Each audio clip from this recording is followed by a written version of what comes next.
Now, before you watch this video, make sure you watch the previous one on firewall configuration, how to configure a firewall, what are the different steps for successful firewall configuration, and how does that work on the CompTIA, what is a protocol, what is a port, what is HTTP, HTTPS, and what are their port numbers, and the other ones like FTP, SMTP. Watch that section, domain 4.5 of the Security Plus that we have on our YouTube is a previous video. So on that video, we showed how to configure a firewall based on rules provided. You can configure a firewall. So these were the rules here on the left. We have 3 rules here and the 3 firewall rules. You have a source IP address where it's coming from, where communication is coming from, destination IP address where communication is going to, the port number, and the rule, allow or block. So you have the IP addresses here provided, and they will be provided when you will take your certification. Now, we have multiple practice questions for you guys to prepare. And like we said, you can join CyberMOOC to have access to a variety of practice questions and of lab questions as well. We have a lot of hands-on labs, not only on firewalls, but on other security tools. So let's configure this firewall. So this is asking us to configure the following firewall rules. Allow PC1 to access the website cybermooc.com over HTTPS. Second one, allow PC2 to access the database server via SSH. Third one, allow PC2 to transfer files to the FTP server. So what are we going to do on the first one? What is the source IP address? PC1, that is 30.1.2.100. That is the source IP address. It's trying to connect to the website cybermooc.com.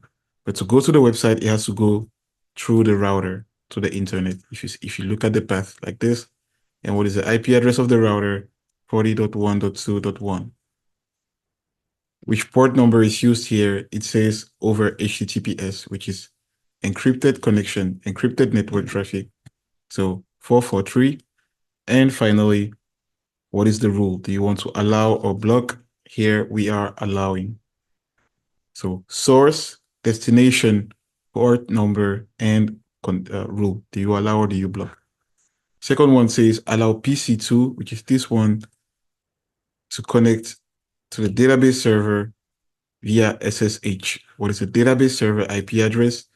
That is 20.125, 20.1.2.5 via SSH. What is the port number for SSH? If you forgot, watch the previous video. That's 22. You have to know the port numbers, and it's asking us to allow again. In the certification, you will have drop-down buttons to do that. And finally, allow PC2. So the same IP here, the source, to transfer files to the FTP server. There's an FTP server here, 20.1.2.9. What is the port number? FTP, you can use either 20 or 21. And same you're allowing. So in this case, we are allowing all 3. Now, make sure you can follow, you can read what the statements ask you to do and follow. What is the source? Read the statement, where is communication coming from? What is the destination? Where is communication going to? What is the protocol used in this case? Is it web browsing? Is it email? Is it file transfer? And do you want to allow or block? The second exercise gives us a firewall table already made, and it's asking us, based on the configurations, is it going to work or not?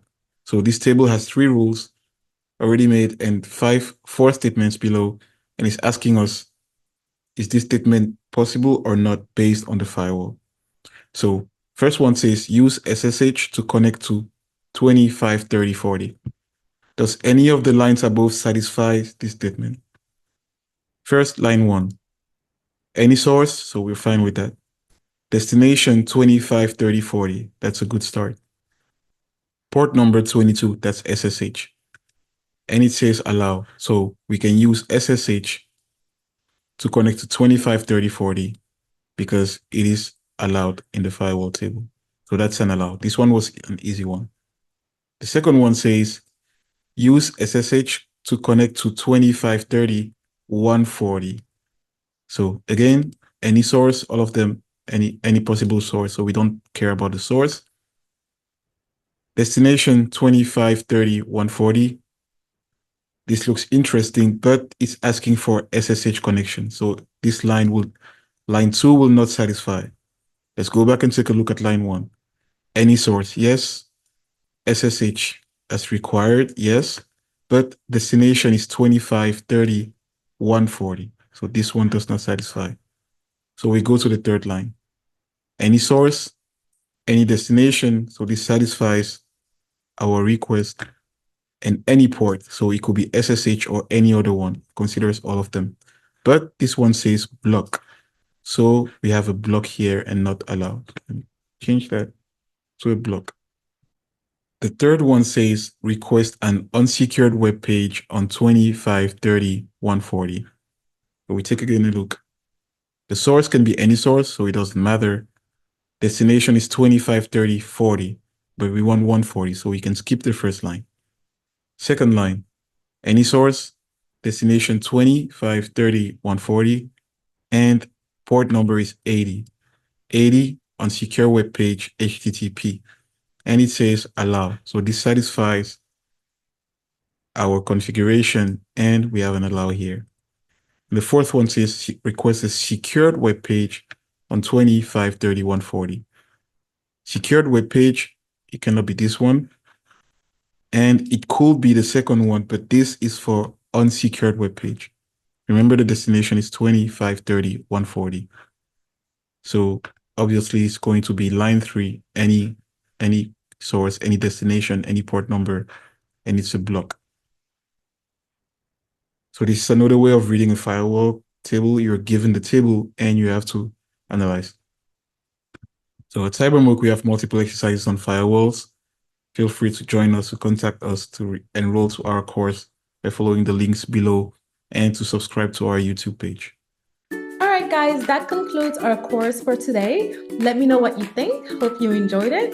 And make sure to follow us on all our social media platforms, which includes YouTube, Instagram, Facebook, and TikTok.